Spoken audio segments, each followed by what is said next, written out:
ಮೊದಲಾಗಿ ಈ ರಾಜ್ಯ ಪ್ರಶಸ್ತಿ ಕೊಟ್ಟಿರುವಂಥ ನಮ್ಮ ಸರ್ಕಾರಕ್ಕೆ, ಜೂರಿ ಮೆಂಬರ್ಸ್ಗೆ, ಇಲ್ಲಿ ಇರುವಂಥ ಎಷ್ಟೋ ಜನ ನನಗೆ ಸಪೋರ್ಟ್ ಮಾಡಿರೋರು, ಅವ್ರುಗಳು ಫೋನ್ ಮಾಡಿದಾಗಲೇ ಗೊತ್ತಾಗಿದ್ದು ನನಗೆ ಅವಾರ್ಡ್ ಬಂದಿದೆ ಅಂತ. ಸೊ ಹೆಮ್ಮೆ ಖಂಡಿತವಾಗ್ಲೂ ಹೌದು, ಬಟ್ ಹೆಗಲ ಮೇಲೆ ಭಾರ ಜಾಸ್ತಿ ಆಗುತ್ತೆ. ನಾವು ಜಿಮ್ಮಲ್ಲಿ ವರ್ಕೌಟ್ ಮಾಡಬೇಕಾದ್ರೆ 50 kg ಡಂಬಲ್ ಎತ್ತಬೇಕಾದ್ರೆ ಎಷ್ಟು ಕಾಲು ನಡುಗುತ್ತೋ ಅಷ್ಟು ನಡುಗುತ್ತೆ ಇವಾಗ. Because it's a responsibility. ಈಗ ಒಂದು ಸತಿ ಬಂದ ಮೇಲೆ ನಟನೆಯಲ್ಲಾಗಲಿ, ನಾವು ಮಾಡುವಂಥ ಚಿತ್ರಗಳಾಗಲಿ, ನಾವು ಸಮಾಜಕ್ಕೆ ಏನು ಹೇಳ್ತೀವಿ ಅನ್ನೋದಾಗಲಿ, ಇದೆಲ್ಲವನ್ನು ಇನ್ನೂ ತುಂಬ ಸೂಕ್ಷ್ಮತೆಯಿಂದ ಮಾಡಬೇಕಾಗತ್ತೆ. ಇನ್ನೂ ಒಳ್ಳೆಯ ಸಿನಿಮಾಗಳು ಕೊಡೋ ಪ್ರಯತ್ನ ಜಾರಿ ನಡೀತಾನೆ ಇರುತ್ತೆ.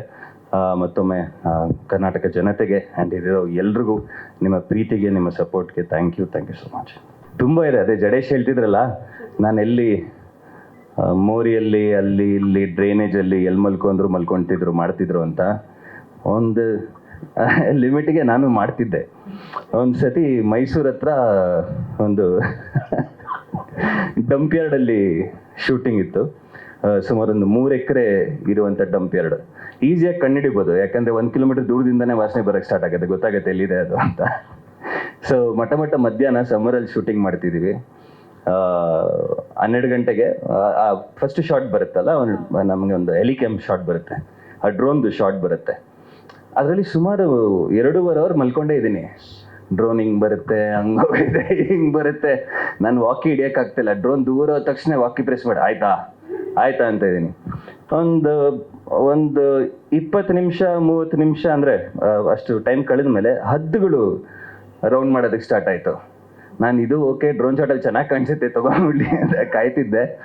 ಸ್ಲೋ ಆಗಿ ನೋಡ್ತಾ ಅದೊಂದು 5 ಅಡಿ ದೂರಕ್ಕೆ ಬರೋಕ್ಕೆ ಸ್ಟಾರ್ಟ್ ಆಯಿತು. ಹಾಕ್ಬೇಕು, ಎಲ್ರಿದ್ದೀರಾ ನೀವು ಎಲ್ಲ.